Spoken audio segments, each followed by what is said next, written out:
Hello students, আমি আজকে তোমাদের একটা ড্রয়িং করে দেখাবো নারকেলের। কিভাবে তোমরা করবে তোমরাও দেখো। প্রথমে একটা যে কোনো ধরনের আকৃতির জিনিস নিয়ে যে যার সাইজ অনুযায়ী, আমি দেখো একটা নিয়েছি, একটা গোল বৃত্তাকার একটা বৃত্ত এঁকেছি। বৃত্তটি তোমরা চাইলে ওই সেই বৃত্তটিতেই রাবার দিয়ে মুছে আবার এই নারিকেলটা তোমরা আঁকতে পারবে, কিন্তু আমি তোমাদের বোঝানোর জন্য দুটা নারিকেল নিয়েছি একসাথে, মানে দুটো এঁকেছি। সেকেন্ডটাতে আমরা কি করছি দেখো,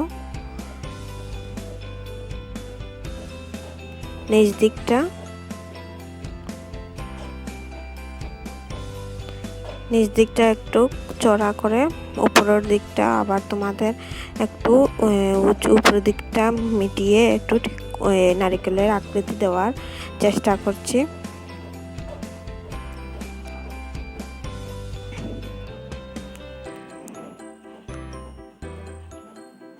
এখন দেখো তোমরা আবার এই ভিডিওটিতে আবার অন্য আরেকটা সার্কেল আঁকছি, বৃত্ত আঁকছি। এইটা দিয়ে তোমাদের পুরো নারিকেলটা আঁকবো। তোমরা চাইলে একটা বৃত্তের মধ্যেই সেই নারিকেলটি আঁকার চেষ্টা করতে পারো। দেখো কিভাবে মিটিয়ে একটা গোল বৃত্ত থেকে কিভাবে নারিকেল আঁকা যায়। দেখো ঘরে এক দুইবার প্র্যাকটিস করলেই তোমরা পারবে।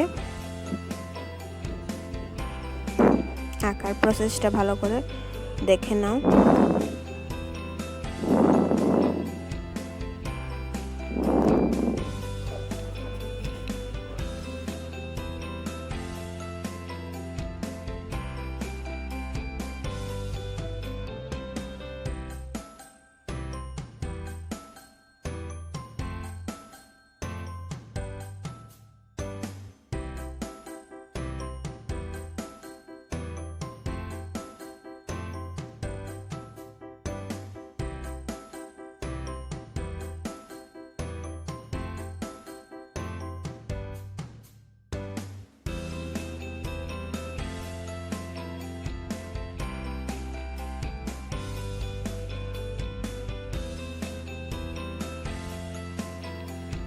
দেখো তোমরা বাকি জায়গাগুলো সুন্দর করে মিটিয়ে, যেগুলো জায়গা ছিল এগুলো সুন্দর করে মিটিয়ে, অল্প অল্প করে মিটিয়ে দেখো একটা নারকেলের শেপ এসে গেছে।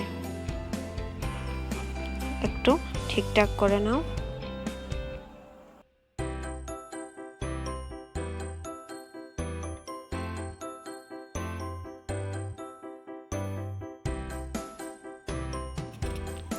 আঁকা কমপ্লিট হয়ে যাওয়ার পর আমি ক্রেয়ন দিয়ে, রং পেন্সিল দিয়ে এটাতে একটা রং ভরছি।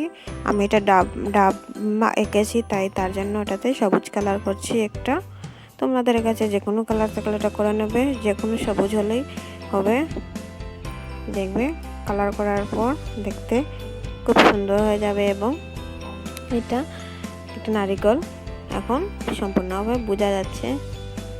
দেখলে তো কিভাবে একটা গোলাকার বস্তু দিয়ে বা একটি বৃত্ত থেকে কি সুন্দর একটা নারিকেল আঁকা যায়। তোমরা ঘরে এটা চেষ্টা করবে আঁকার, এবং একে আমাকে হোয়াটসঅ্যাপে এই গ্রুপে, আমাদের গ্রুপে দেবে। সবাই আঁকার চেষ্টা করবে। 3, 4, 5 সবাই পারবে এটা আঁকতে। একটু করে চেষ্টা করবে। তোমরা একটু বড় করেও আঁকতে পারবে, এত ছোট না আঁকলেই হবে।